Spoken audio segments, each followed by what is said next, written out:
Good morning 11th class. Chapter number 3 discovering truth the saga continues का second part. The mummy is in very bad condition of because of what Carter did in the 1920s। Mummy जो थी बड़ी ही बुरी हालत में थी, कारण इसका कार्टर जिन्होंने 1920 में इसके साथ जो कुछ भी किया। Set Zahi Hawass, secretary general of Egypt, supreme council of antiquities. Zahi Hawass ने ऐसा कहा, जो मिस्र की सुप्रीम काउंसिल ऑफ एंटीक्विटीज के महासचिव है। As he leaned over the body for a long first look, और ऐसा उन्होंने तब कहा जब वे शव को, डेड बॉडी को देखने के लिए पहली बार उस पर झुके। Carter, Howard Carter, that is what's the British archaeologist who in 1922 discovered Tut's tomb after years of futile searching. Carter Howard Carter जो ब्रिटिश आर्कियोलॉजिस्ट थे, जिन्होंने 1922 में खोज की टूट के टुम्ब की, उसके मकबरे की। कई सालों की व्यर्थ खोजबीन के बाद ये बात सामने आई कि उसका कोई विशेष नतीजा नहीं निकला था। इट कंटेंस थो सेस्टली रैंसैक्ड इन एंटीक्विटीज वेर सरप्राइजिंगली कंप्लीट। इसकी सामग्री जो थी, इसके अंदर जो मटेरियल था, यद्यपि प्राचीन समय में वो जल्दबाजी के साथ लूट लिया गया था, फिर भी अभी भी वो पूर्ण था। They remain the richest royal collection ever found and have become part of the Pharaoh's legend. और यह सामग्री जो अब तक का जो है सबसे अधिक रॉयल कलेक्शन जो है साबित हुआ था, और फ़ैरो की जो कहानी थी उसका एक हिस्सा बन गया था। Stunning artifacts in gold, their eternal brilliance meant to guarantee resurrections, caused a sensation at the time of discovery and still get the most attention. और इसके साथ जो बिल्कुल आश्चर्यजनक स्वर्ण निर्मित हस्तकृतियाँ थी और उसकी जो चमक बनी हुई थी, वो अभी भी पुनर्जीवन की गारंटी मान ली गई थी। और इस खोज ने एक सेंसेशन पैदा कर दिया, एक सनसनी पैदा कर दी, जो अभी तक लोगों का जो है सबसे ज़्यादा ध्यान खींचती है। But Tut was also buried with everyday things he had want in the afterlife, board games, a bronze razor, linen undergarment, cases of food and wine. टर्ट को रोज़मर्रा की वस्तुओं के साथ, जो डेली रूटीन में उसको चीज़ें चाहिए होती थी, उसके साथ उसको दफनाया गया था, और ऐसा माना जाता था कि उसे बाद में इसकी ज़रूरत पड़ेगी। और वो चीज़ें क्या क्या उसके साथ दफनाई गई थी डेड बॉडी के साथ? शतरंज, फिर जो पासे जैसे गेम्स की जो पासा होता है, डाइस होता है, वो उससे संबंधित जो भी सामग्री थी वो, फिर जो है अंडरगारमेंट्स, खाने के पैकेट और शराब के packet.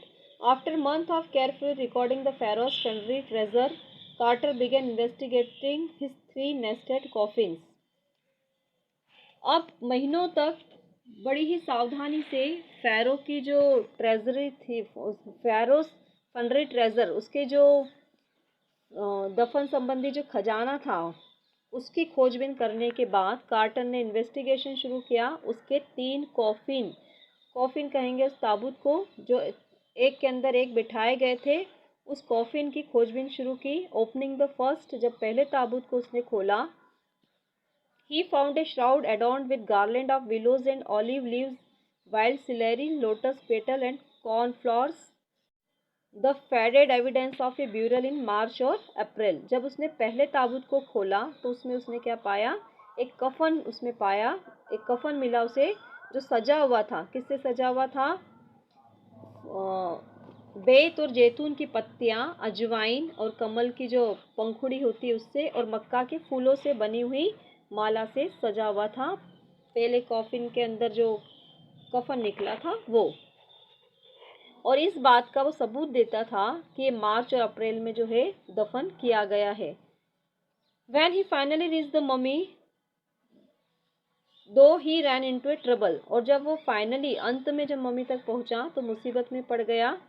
The ritual reasons had hardened, जो भी उसके दफन के समय, क्रियाक्रम के समय जो पदार्थ, मटेरियल जो यूज़ किया हुआ था, वो क्या हो चुका था? हार्डन्ड हो चुका था, बहुत ही कठोर हो चुका था।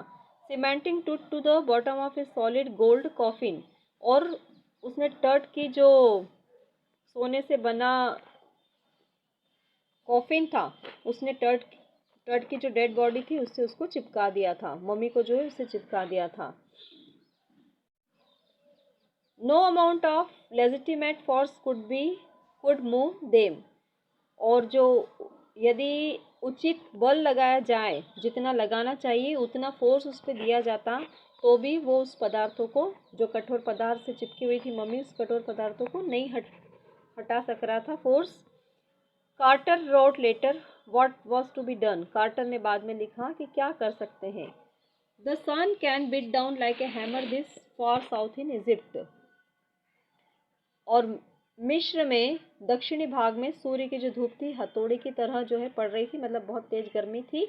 And Carter tried to use it to loosen the resin, और कार्टर ने इसका उपयोग चिपकने पदार्थ को ढीला करने के लिए, उसको लूज करने के लिए किया। He set the mummy outside in blazing sunshine that heated it to 149 degrees Fahrenheit.